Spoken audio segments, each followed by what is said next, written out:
What's good, y'all? Welcome to a special bonus episode of Conversation Piece, the podcast about the missing pieces of the conversations we're already having right here in Indianapolis. My name is Patrick. I'm your host, and today we're talking Epicurean Indy. Inspired by food festivals and open-air food markets abroad, Epicurean Indy is a celebration of Indianapolis' diverse food, music, beverage, and art community. In this episode, we sat down with 5 of the people who are making this thing happen. Artist, chef, and the person who brought all of these things together. This is Conversation Piece, Community in Conversation, Epicurean Indy.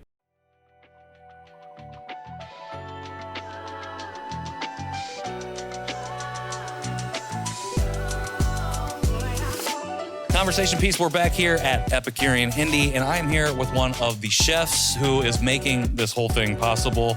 If you could tell us your name, your country of origin, your business's name, and where in the city you live. Perfect. My name is Samir Mohammed. I'm actually born in the U.S. Okay. Palestinian father, Greek mother. Okay. And my restaurant that I own with my wife is 9th Street Bistro in Noblesville. And I live just 2 blocks away from the restaurant in Noblesville. Okay, awesome. Born in the States. How can you talk a little bit about your experience growing up and your connection to or lack of connection to Palestinian and Greek culture in the home? So I kind of grew up in a household where we were trying to get away from the Palestinian cultures and whatnot, trying to be more Americanized. And I think, I was submerged into that. And then as I got older, I wanted to explore more about my nationality. And and I think one way that we can really do that is through food. I fell in love with food at a very early age, 12 years old. I grew up in Taos, New Mexico, which is a small little town in northern New Mexico. And restaurants at the time growing up were very similar to what we're trying to get to now. Gotcha. So sourcing locally, working with local farmers and ranchers. We didn't have like Cisco and U.S. food trucks coming to our little town. Sure. So restaurants there were dependent on... You had to do it yourself, essentially. Exactly. Yeah. So that's where I fell in love with food. And then I started, as I got older, deep diving into Palestinian and Greek culture and realizing there's a whole wide world of food out there from what we know. Yeah, absolutely. So grew up in New Mexico, how did you end up in Indianapolis then? I fell in love with a Hoosier. My wife's family is from Lafayette. Okay. We met in Denver, and I came to visit a few times. I loved how everything was so close, and what really attracted me to Indy was the untapped restaurant market. I saw a need for better food, changing menus, ingredients that people were not using, and the availability of all these ingredients is just right at our back door. Okay, I like it. So as you get to Indianapolis, you see this kind of gap, you bringing your own unique lived experience to this and your desire and interest in food. When did 9th Street Bistro come about, and why was that the thing that you wanted to do to start to bridge or fill in that gap? Yeah. Well, my wife and I had run a successful Italian restaurant in Denver with partners. It wasn't a bad deal whatsoever, but we realized that we could do a restaurant on our own. Our niche was 35 seats, smaller menu, ever-changing. We can change it once a month. And we started looking around, looked in Carmel, Zionsville, and found the space that we're in Noblesville and just fell in love with that. It did come with some challenges. Being a Samir Mohammed in northern Indiana, getting people to come do jobs for us and service things for us was a little difficult. Yeah. A little bit of a culture shock moving from Denver for sure. But kind of like Youssef said, you got to put all that aside and just forge forward, Sure. you know? So we were determined to do what we wanted to do. We were kind of told that, you know, you can never change your menu. You have to have a pork tenderloin sandwich on your menu or a burger of some sort. And that's not what I wanted to do. Yeah. So we started testing the waters a little bit, started adding different ingredients in, and we eventually got to a comfort point where we can do whatever we wanted. And people were receptive towards it, and they're flocking towards it now.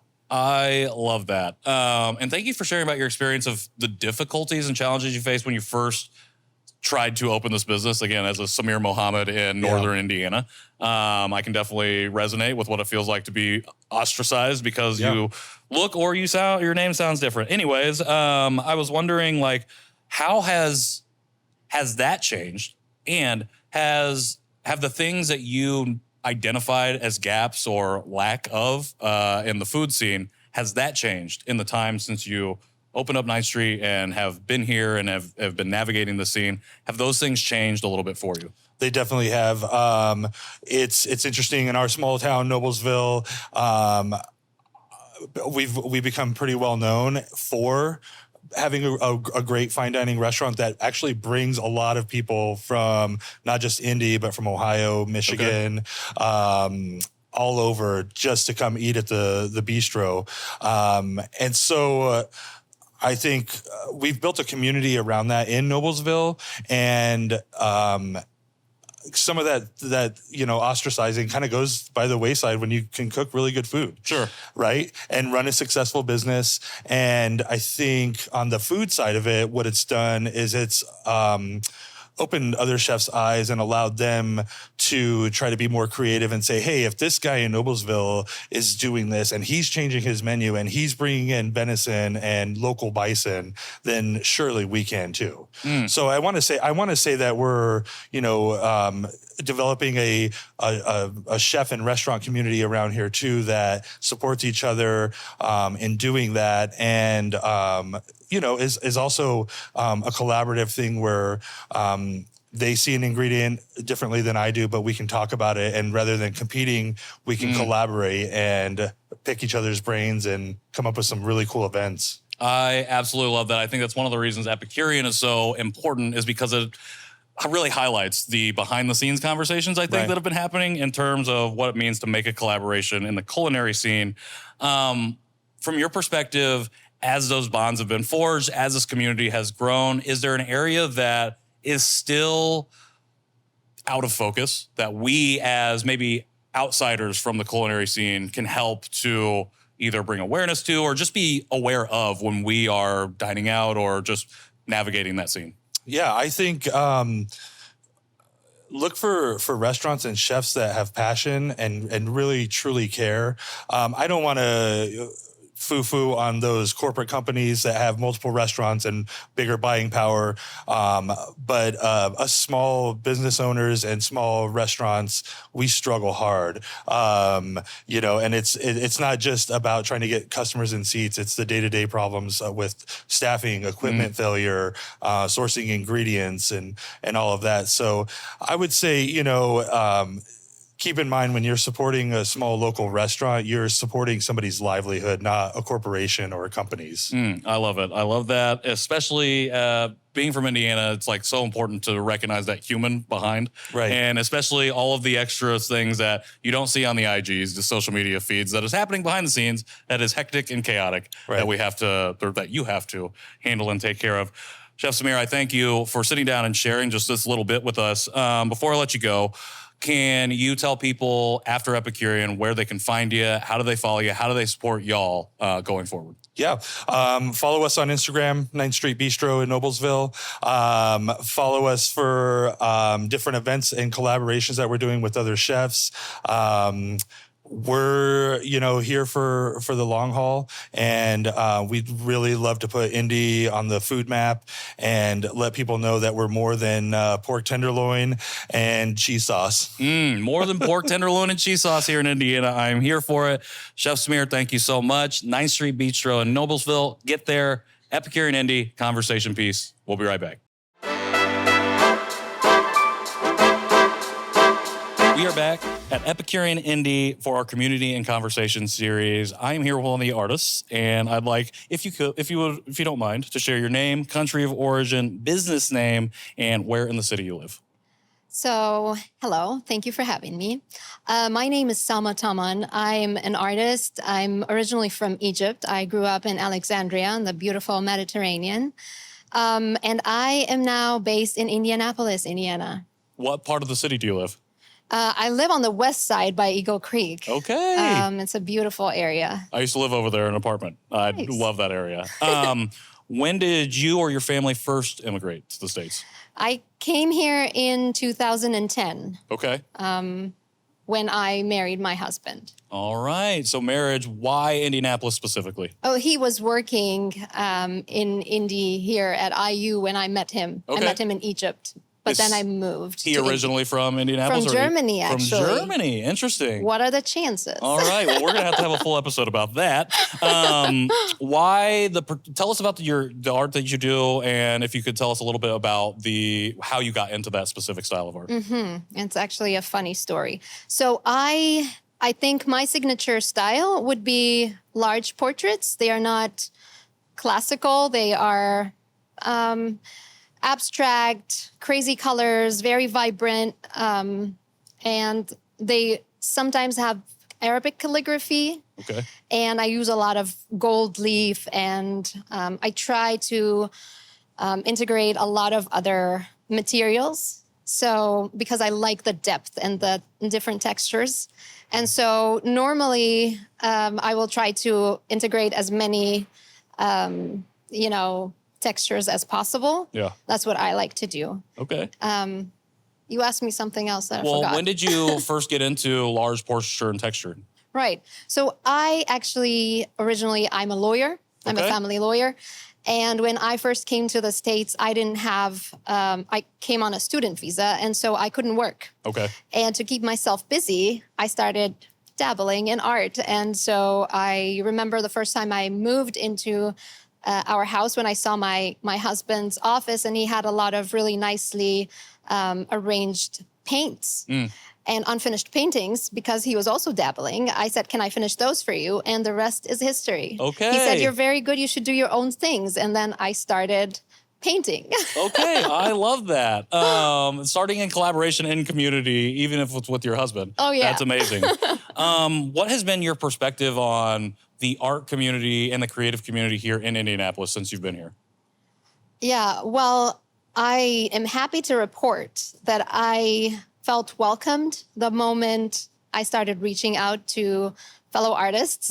I felt like the community really welcomed me with open arms. And I appreciate this because when you leave everything behind, you don't know anyone and you need all the guidance you can get. And so this community has really embraced me. I am very, very grateful because I know that when I need help or when I need support, I know that I will get it. And that is not something that I take for granted. Yeah, absolutely.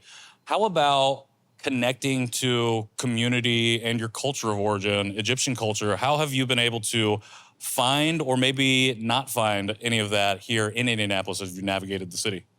I have a small group of Egyptian friends that I have chosen as my chosen family. And they are everywhere. But I also think that one of the beautiful things about being in the U.S. is that you try to reach out to everyone as chosen family. Basically, if they're nice people, they're part of my family, regardless of where they come from, right? Yeah. So I haven't really been focused on finding other Egyptians. I just collect good friends, good community members around me. And yes, I do have some Egyptian friends, but my focus has really been to just reach out to others. Well, it's always the and. It's the both and. It's who can I find within that resonates with my experience and who can I find outside of that we are just good people and we can connect and it has with. Been wonderful. It really has. I love that. How do you fuse when you're creating large portraitures, when you are finding textures to work with, is there a way that you're tapping into culture or heritage in that way to bring that art here, especially in a city like Indianapolis that maybe doesn't have a lot of connection to Egypt or anywhere outside of ourselves? Yes, absolutely. So I always say that it's so important to remember where one comes from. For me, I always say that forgetting, where I come from or my heritage or what made me who I am is almost like a betrayal.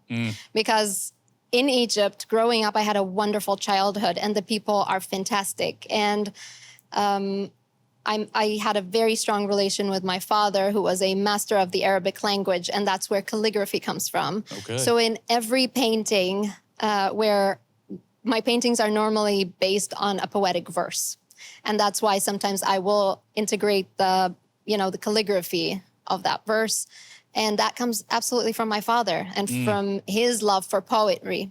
So when I write in Arabic calligraphy, I am absolutely honoring him and remembering everything he taught me. And to me, that is a way of immortalizing him in my canvases. Even if you don't know what the painting is based on, I know. Yeah. That is so beautiful, because it's not just like your community or culture or country of origin, it's your family that is weaved into each piece. Yes. That then people who may not know, when they buy a piece of yours, can still take that home, and then your story, your family, the way that you've ventured out into the world then ventures out even further. Exactly. I love that. What about Indy do you love? What's one thing that you are just passionate about the city that you've adopted? Well, I think that one of the I'll start with the problem. The problem is when you talk that was my next question. The problem when you talk to people about Indy is that they always tend to say, well, it's only Indy, it's average, and I think that's a problem, because when I first moved here, I grew up watching American movies. Yeah. And so to me, America meant New York, Chicago, big cities. And when I moved to Indy, I thought, oh my gosh, Indiana is Egypt in the 70s. Because we have a great nightlife in Egypt. We party like crazy. And here, restaurants close at 9. And that, to me, was the cultural shock. Yeah. And so I learned, at the beginning, I thought, okay, Sleepy Town, Indiana, that was a bad decision. Maybe we should move back to Egypt. But as I learned about people and I met people, I realized that I'm plugged. I'm unplugged. I am out of the network. That's why I don't know what's going on. Sure. So what I love about Indy is that it's a diamond in the rough. It's a little gem hidden. Our weather is great. I mean, it's not extreme in any way. It has the community if you look for it. It has the events if you know where to find them. But it's not for everyone. And it's like alchemy. If alchemy was easy, everybody would do it, and then it wouldn't be so special. So I love that it's a hidden gem. Okay. And I am exactly where I want to be. I wouldn't change a thing. I love it. Hidden gem, and then the way that we talk about Indy in Indiana needs so to change. important. We can improve. It has 100%. to change, yes. Salma, thank you so much for sitting down. Thank you for being a part of this community, being part of Epicurean Indy. Last but not least, before we let you go, how do people find you? How do they follow you? How do they support you after Epicurean? Thank you. That's a great question. I am on Instagram always. And you can find me at salmataman.art. Come and find me, follow me, and let's stay in touch. All right, let's do it. You heard it here. Get on Instagram, follow Salma, make sure you support her art, and make sure you continue to support the amazing community that's here, that she is a part of. Epicurean Indy, conversation piece. We'll be right back.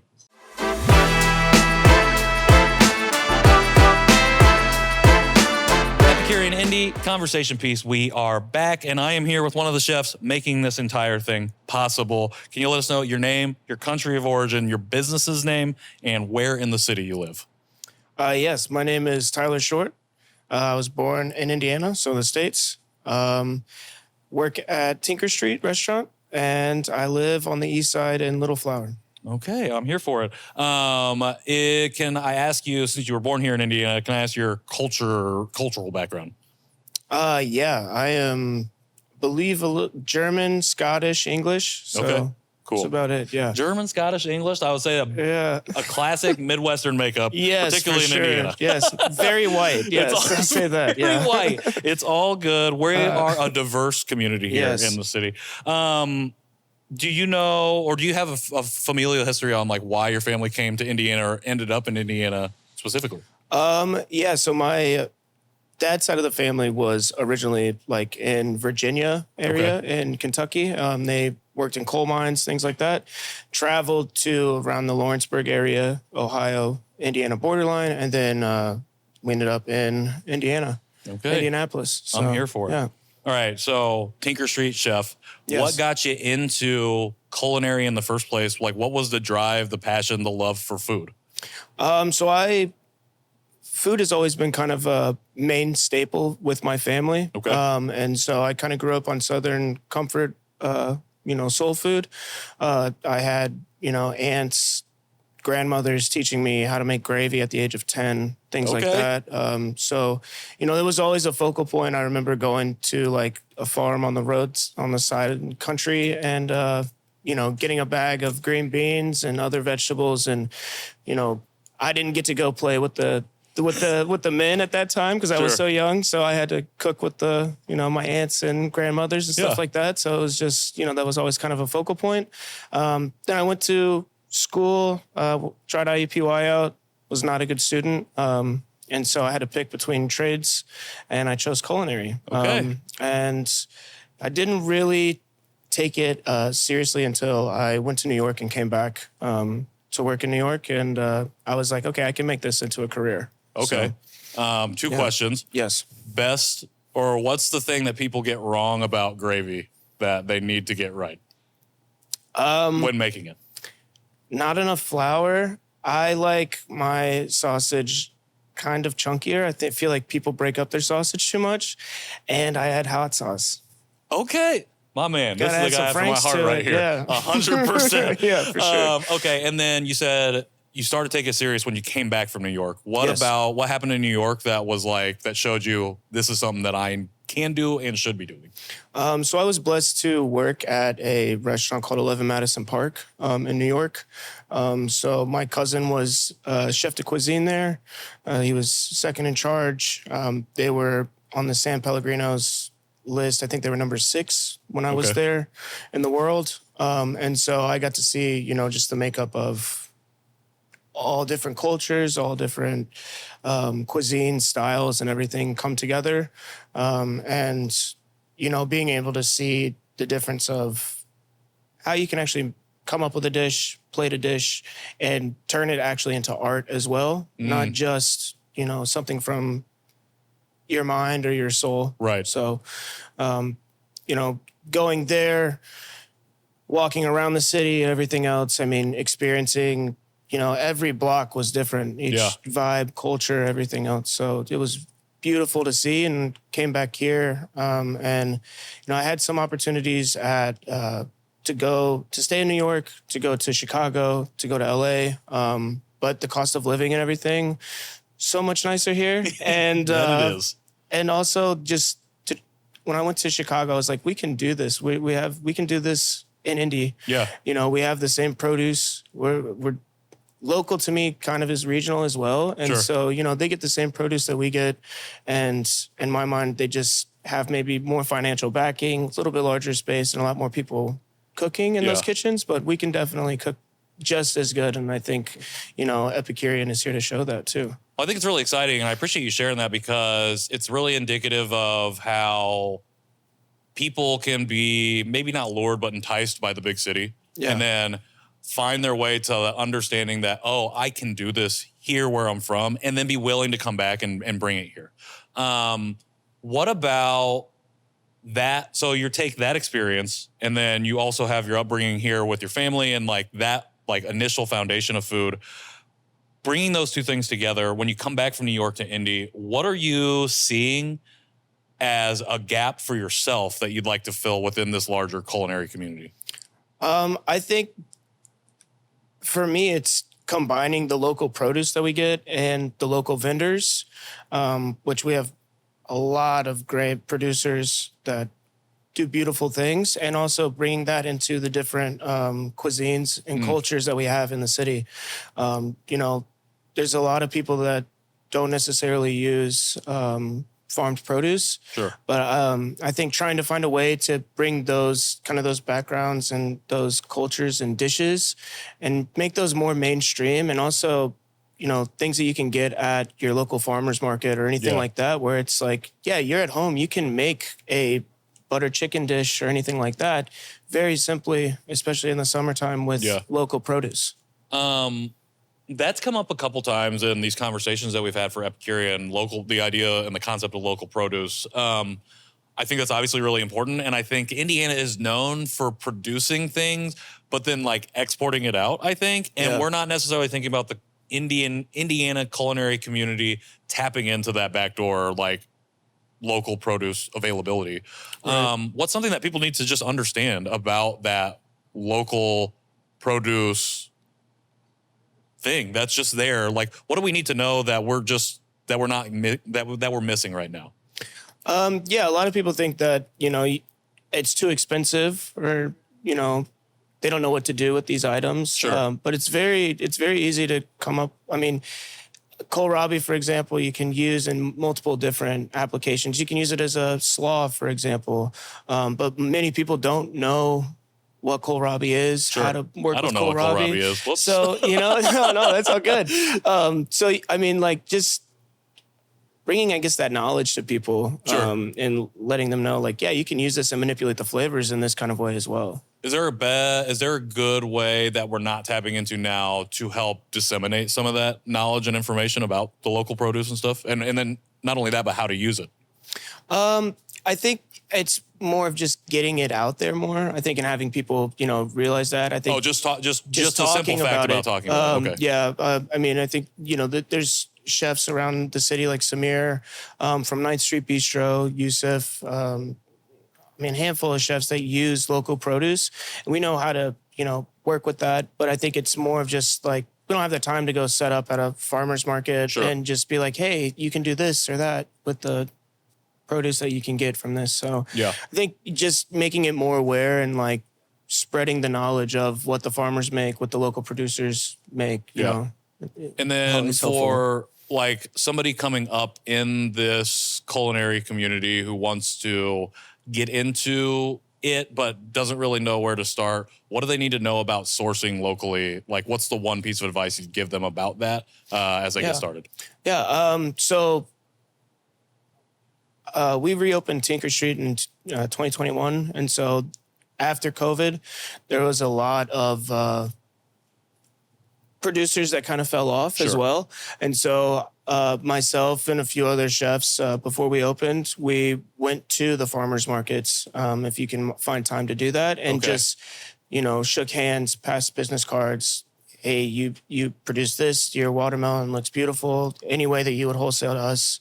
And just starting that conversation that way. And, another way is just please reach out to Tinker Street and contact me. And I would love to give anybody the farmers' contacts and everything else, because, it's a community. We need to raise it all together. Beautiful. So. Perfect. Excellent segue for your first podcast guest appearance thank you. What we were going to end on. But thank you so much, Chef Tyler, for sharing everything that you shared. And I think you dropped a lot of really good gems here for especially aspiring chefs and culinary makers and creators. For people that want to reach out to you and learn and get these connections, how do they find you? How do they follow you? And then how do they support you and Tinker Street going forward after Epicurean? So you can follow us on Instagram at Tinker Street Indy.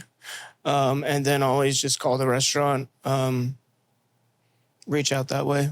Yeah. Youssef gave out his address. If you want to give out your personal cell phone, you can, and we'll call you directly. Maybe I won't do all that, but all good. Maybe the next one. Maybe the next one. All right, you heard it here. Maybe the next one you'll get those digits. But until then, this has been Conversation Piece. We're here at Epicurean Indy, and we are going to be back. Make sure you check out Tinker Street, but we'll be right back.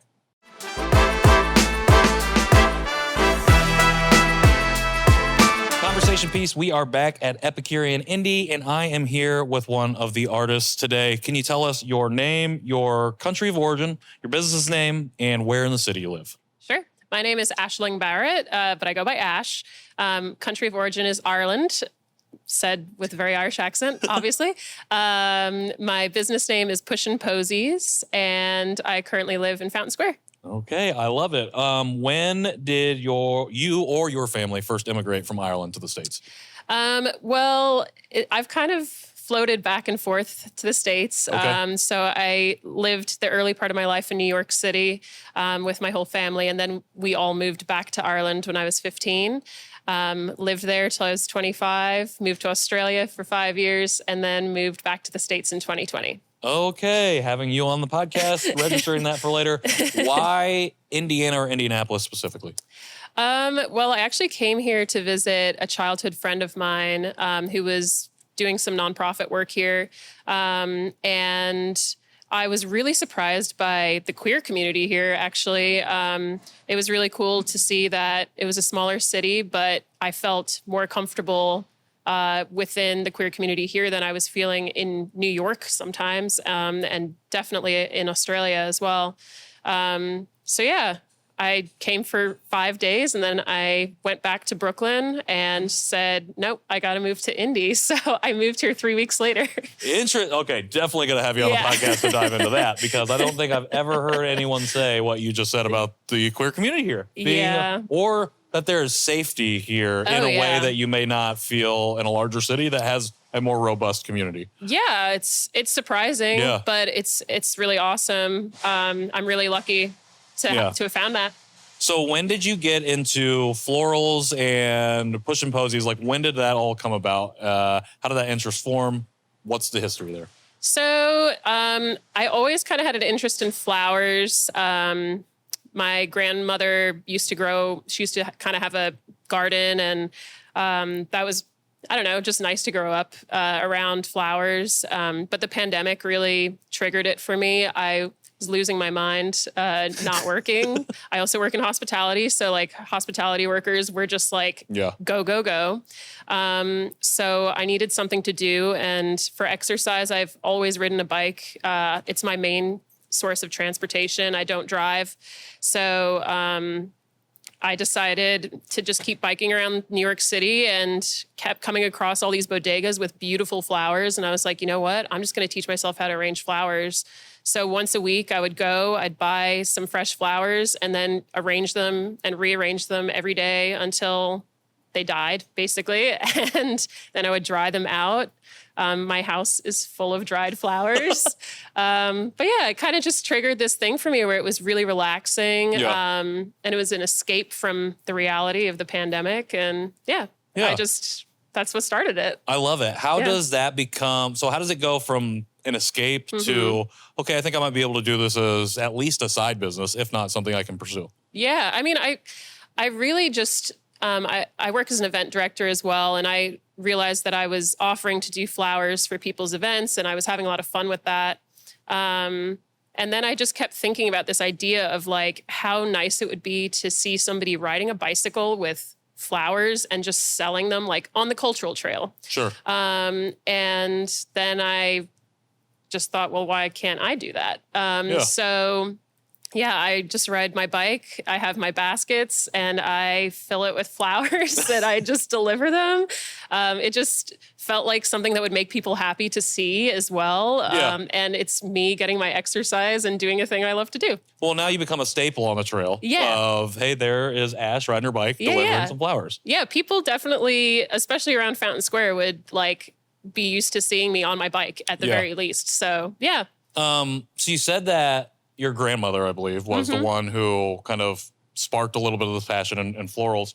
How do you, or is there a way that you weave Irish culture and heritage into the work that you do? Is that something that for you is important to tap into, or is something that you explore separately from business? I mean, it definitely contributes because I grew up around so many amazing wildflowers in Ireland. Like the sides of the roads are just these gorgeous oranges and pinks and purples. And so I find that my style of arranging is very based around wild and like organic style of arranging as well. I mean, for Epicurean, I basically have this plan of incorporating Irishness in terms of using the clada, which is this symbol of love, friendship, and loyalty. It's a really classic Irish symbol. And flowers have a language. Floriography has been around since Victorian times. So flowers have meaning, which is another thing I'm really interested in. So basically creating bouquets that are based around Irish heritage is like how I'm melding it together. Yeah. Yeah. Floriography. I've never heard of that. I love it. It's very cool. Okay, this is turning into a full podcast Yeah, episode. sorry. No, do not apologize. I'm just getting excited.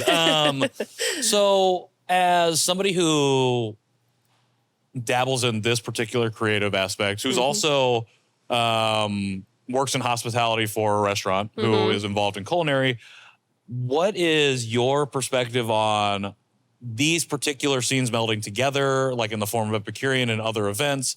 What is your perspective on like what is missing or lacking, and what you would like to see more of in these spaces as a floral artist and as somebody who is, you know, tangentially attached to or directly attached to these other industries? Yeah, I mean, I think in Indy in particular, I was pretty surprised within the hospitality scene to see how people who work in restaurants here don't visit other restaurants all the time or visit other bars all the time, which that's such a big part of culture in Ireland and in Sydney. Like you support your friends who work in those industries. And so again, going back to the queer community, I feel like I really rely on like my chosen family and like my community because they support me so much. And we try and support each other within the arts. I have many friends who are, artists or are in the drag scene, things like that. So I think it's really just like there's this little piece missing within hospitality it's coming together, but it's just still not quite there, where I don't think people in Indianapolis realize like this is a growing city. Like in order for it to continue to grow, we all need to continue to support each other. Yeah. We need to show up for each other. Do you think that is a competitive thing? Do you think that's, I've talked a lot about on the show previously about scarcity mindset, like in this idea that there's not enough when there clearly is. Yeah. Is it something like that? Is it just the simple fact that we're burgeoning and growing? Yeah. Do you have, like, is there any one or multiple answers that we could put on it? I mean, I don't really know what the full answer is. I think it's maybe just this thing of like the Midwest mentality of like, we're just out here doing our small town thing,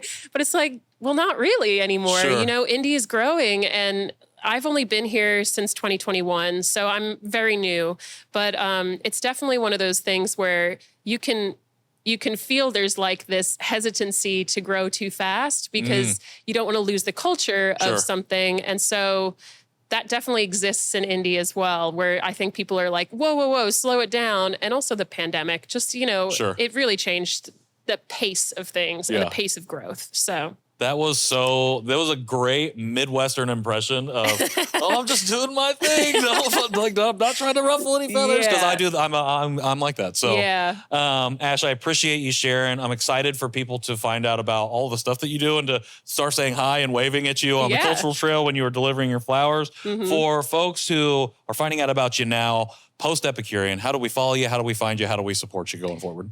Well, I'm on Instagram. My Instagram handle is pushinposies. And I mean, come to Bluebeard. I'm there all of the time. So yeah, you can find me there too. I'm almost positive I know you from Bluebeard when I brought an author there to stay in the loft. Yes. I definitely would have organized that. Now I'm like, okay, I recognize you now.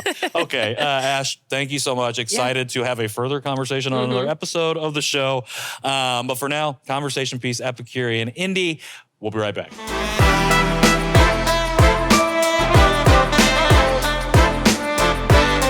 Conversation piece. We are back at Epicurean Indy, and I am here with the man, the myth, the legend himself. I'm not going to introduce him. He's going to introduce himself. Can you tell the people your name, your country of origin, your business name, and where in the city you currently live? My name is Youssef Boudarine, and I work at Bluebeard, and I run a virtual business called J'adore Pastry and food scene, and we do a lot of community pop-up collaboration with chefs and small minority business, and I'm originally from Morocco. Where in the city, where in Indianapolis do you live right now? So right now I just moved the Meridian and 22nd. My address exactly you want it is 122 apartment A. Perfect bleep. That's a perfect bleep right Come there. knock the door, say hi. We are welcoming community, so I'm not worried about it. When did you and or your family first immigrate to the States? I moved here. I came as tourist first time in 2015. I moved officially like 2016 by myself. Okay. And I moved from France. Before that, I was in Spain, and I moved from Morocco when I was 17. Okay. And I've been just like traveling, like food scene and art, and till I end up here in Indiana. Why Indianapolis specifically? That's the question I get all the time, actually. And I came here to help my business for opening in New York, also called La Durée. Then I came to visit my best friend since high school. Actually, he lived here. So when I come visit him, I kind of like the city a little bit. So I someone connected with the cake bake, and I stayed here and I started like developing and helping few businesses. And then I started seeing a lot of gaps, but I keep doing it. Then last 2 years, I changed the whole vibe because I don't want to do the same thing that's what's people do in Indiana. I want to like be me, and I start doing just like pop-up collaboration. And I want to bring like not more culture, but I want to bring my culture and whatever I felt better. And it's been paid off so far, and I'm happy with it. Yeah, 100%. You're known for, or at least I know you to be known for your pastries, your baking, J'adore, like that stuff.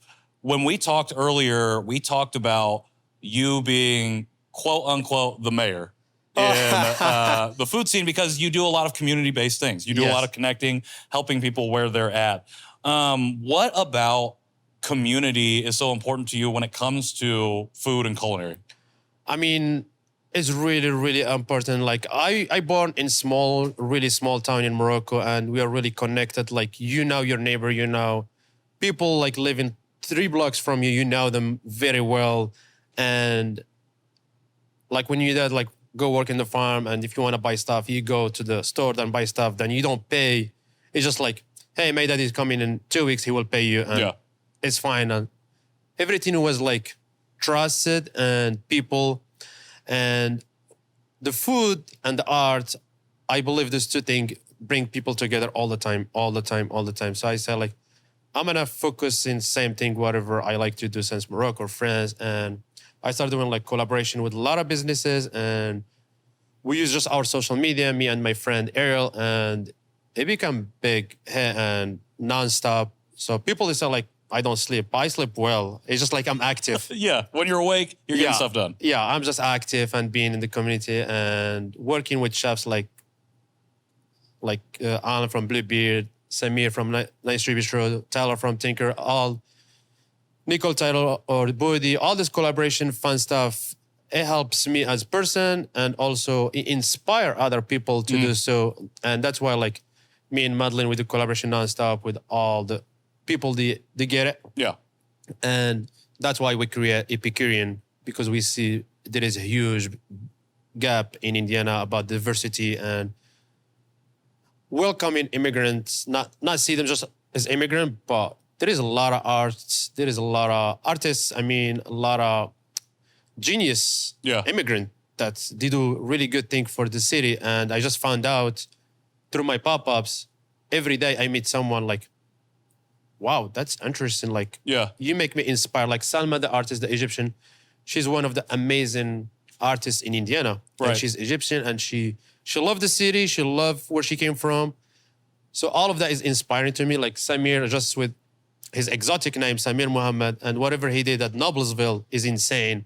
So that's inspiration as well. So that's why I said, I'm going to create this Epicurean because I need to. I love it. And that was going to be my next question, because you mentioned the gaps. And I think community is part of building community is identifying the gap. And then the community that you build is to fill that. So you talked about the gap in the immigrant experience in the culinary scene here in Indianapolis. Can you speak just a little bit more to that and why it's important for us to have events like Epicurean that highlight that immigrant experience? So Epicurean is only 1% whatever we need in Indiana, honestly. Like, this is the start, and I will do it and I will keep doing it. and with the help I have from all the people, because when I reach out to all the chefs and the artists and a lot of organization, the first answer I got is yes, yes, yes. Like a lot of people didn't even hear about the vision why. It's not what do you need, it's oh yeah, I'm in. Yeah, yes. And now yeah, what do you and- need? Yeah. Yeah. So I said like,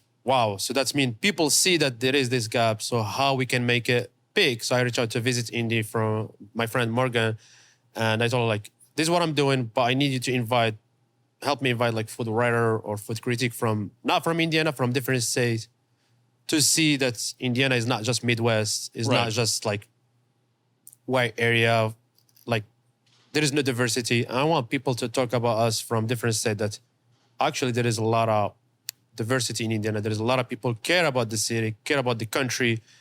And at the end of the day, we try just to do a good thing. And Yeah. sometimes we don't make money from it, but at least when I go home, I go like sleep well because Exactly. I did something cool for the community. Well, I think that's one of the beautiful things about this particular event, and something that I was inspired by from you in our last conversation was the idea that we need this and I'm just going to do it. I'm not Yes. going to ask for permission, or I'm not going to wait for somebody to say, here's the money to do it. I'm Yes. just going to do it and make it happen. When it comes to putting your foot down and just saying, I'm going to make this work, what is the goal that you have in mind for yourself beyond just the visibility that you can carry into year 2, year 3 to make sure Epicurean and the immigrant experience is continued to be highlighted? Yeah. So the goal for me is to open the door to the future immigrants. We get a lot of refugees, a lot of immigrants, and I heard some stories from some refugees that they are really talented. There is one of them, he was like start doing pilot and he's a refugee now. And when I see that he can find like job here because it doesn't have like social security or paper or whatever, he's just like waiting for that. I need to open the door and hold it open to the future immigrant that they are coming to Indiana, to bring their culture, to be welcoming. As me, when I moved here, no one welcomed me. In last years, I started welcoming myself, by myself, to connect with people, Sure. make collaboration, and I always found the door open for me to do collaboration like easy, and we make it fun. And when I reach out to chefs to do like dinner with James Beard with me, they all say yes, like Yeah. easy yes. And because they care about people also, they care about food. They know what they're missing. But if you keep waiting for someone else to do it for us, it will never happen. So we are the people and we are doing it and we will keep doing it. And we believe in people as the key of making it happen. Well, I believe in it too, and that's one of the reasons I had to be a part of this in some form or fashion. Youssef, I appreciate you sitting Thank down you. with me and sharing some of this. Excited for people to experience Epicurean afterwards. When this is all said and done, how do they follow you? How do they find you? How do they support you? I mean, to support me, just support other businesses, honestly. That's the big support for me. Support, like, believe in immigrant or diversity. Believe in local chefs, like Tyler from Tinker Street. He's local, but he love whatever he's doing. He's attached to a farmer and he's welcoming as well. Samir, like Steve Oakley, like local chef that I invite that they get it. They want it to happen. And like I say, every time I ask about something, they're always helping me somehow. And also, like I say, Visit Indy with Morgan. She's always say yes. Carol Howard, she's like the biggest support of me. Like she even like support our event and she bought almost 15 tickets for her friends. So when you see that community, that people, they want it to happen, they want to help you, that means a lot to me. And whatever I did in the last 2 years, I will take the credit for it. Well, we will give you the credit Thank for you. sure. Youssef, the mayor, Boudarine here, Epicurean Indy. Thank you so much for sitting down with me. Thank you so much for Everybody having me. check everything out. Follow Jador on Instagram and follow this man because you can support him and the other businesses as well. Conversation piece, Epicurean Indy. We'll be right back. Thank you all so much for tapping in with us for Epicurean Indy. Shout out to everybody who came in and shared so much about what makes this culinary, this art and music scene so incredible here in Indianapolis. I want to give a special shout out to my videographer, Mike Lee, for not only capturing these interviews, but for popping out at the event that I could not personally attend and capturing so much of the energy and the vibe and everything that made Epicurean Indy an incredible success. Shout out to Youssef Boudarine for being willing to take the risk in starting something like this. Shout out to all of the partners and sponsors who stepped up to the plate to support this effort. And then shout out to my team, Mike Lee, John Overton and Popular Rap Shirt, Madeline McKinnon and Frida's Flowers, for continuing to help me do the things that we do here at Conversation Piece. If you want to catch up to this episode and every other episode that we have, you can go to YouTube or anywhere you get your podcasts. Go to conversationpiecepod.com to check out the full archives of all the episodes that you may have missed, catch up on everything else that we have going on with the show, and to sign up for our newsletter that comes out every week, Conversation Piece, the newsletter. If you want to follow us on Instagram or TikTok at Conversation Piece Pod. And last but not least, we got a lot of really cool stuff coming up, including that merch. So conversationpiecepod.com. Don't forget it. Put it in your phone. Put it next to my name. I'm not going to give you my name or my phone number, but you already have my name. So put my website there. And until then, this has been Conversation Piece, community and conversation. See y'all soon.